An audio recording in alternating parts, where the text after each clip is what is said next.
Pour évoquer cette annulation, nous recevons le président de la Chambre d'agriculture de la Vienne, Philippe Tabarin. Bonsoir. Un mot de commentaire d'abord sur cette décision d'annulation nécessaire ou excessive? Bonsoir. Tout d'abord, je tiens à vous remercier pour cette invitation au nom de la Chambre d'agriculture.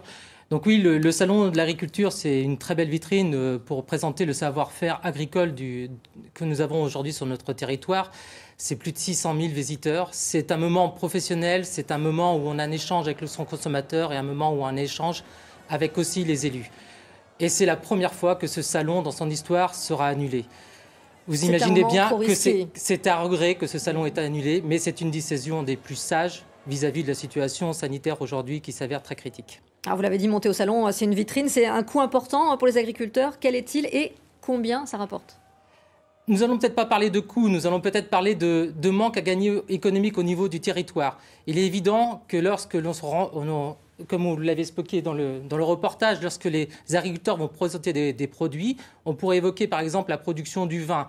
L'année dernière, nous avons sur le territoire 1200 hectares de vignes. Et l'année dernière, par exemple, un vin tel que le Saumur rouge a été distingué par une médaille d'or au Salon de l'agriculture. Donc c'est pour l'agriculteur un progrès économique sur son exploitation, une plus-value économique, mais c'est aussi pour l'ensemble des agriculteurs qui exploitent des vignes, qui produisent du vin, une visibilité au niveau national, voire international. Alors combien d'exploitants de la Vienne devaient se déplacer pour cette édition? On estime à peu près une cinquantaine d'exploitants qui emmènent des produits ou qui emmènent des animaux au concours national à Paris. Alors tout n'est pas annulé, à part pour les animaux, le concours général des produits aura lieu et donc les prix dont vous parliez être distribués. Pourquoi est-ce que c'est important ces prix-là du concours général? Alors c'est très important, il y a 12 000 à peu près produits qui sont présentés chaque année. Et c'est très important pour ces produits, pour cette mise en valeur, comme je vous ai dit, cette reconnaissance et cette visibilité pour le consommateur au niveau national, voire international. Ça permet aux agriculteurs de pouvoir vendre leur production et aussi d'avoir une plus-value. C'est ces fameuses étiquettes avec la petite feuille dorée qui vous permettent tout à fait, qui peut se démarquer de produits étrangers qui pourraient venir sur notre territoire et qui répondent évidemment pas à nos normes sanitaires.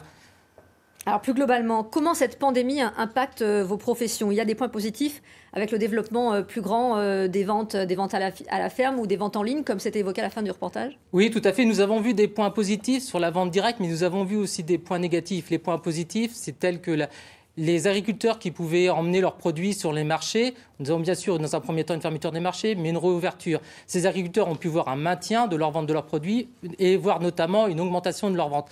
Malheureusement, sur des circuits courts tels qu'aussi les circuits courts qui permettaient aux agriculteurs de vendre leurs produits à la restauration collective, et là je tiens à souligner toutes les collectivités qui sont engagées à promouvoir les produits locaux. Je les remercie de cet engagement, mais malheureusement la fermeture de cette restauration collective a bloqué tout, évidemment. Ça a créé un vide au débouché. Tout à fait, voilà. Merci, M. Tabarin, d'avoir répondu à votre invitation et on espère bientôt des alternatives peut-être plus locales à ce Salon de l'agriculture. Merci à vous. Si vous le permettez, vous pouvez imaginer que le Salon de l'agriculture, ça ne résume pas toutes les difficultés aujourd'hui que rencontre le monde agricole et que les difficultés sont bien plus larges et si... Je le souhaite, si vous le permettez, pouvoir réintervenir sur toute la problématique et la situation de l'agriculture du département. Merci. Voilà ce que nous pouvions dire ce soir à propos du coronavirus et ses perturbations.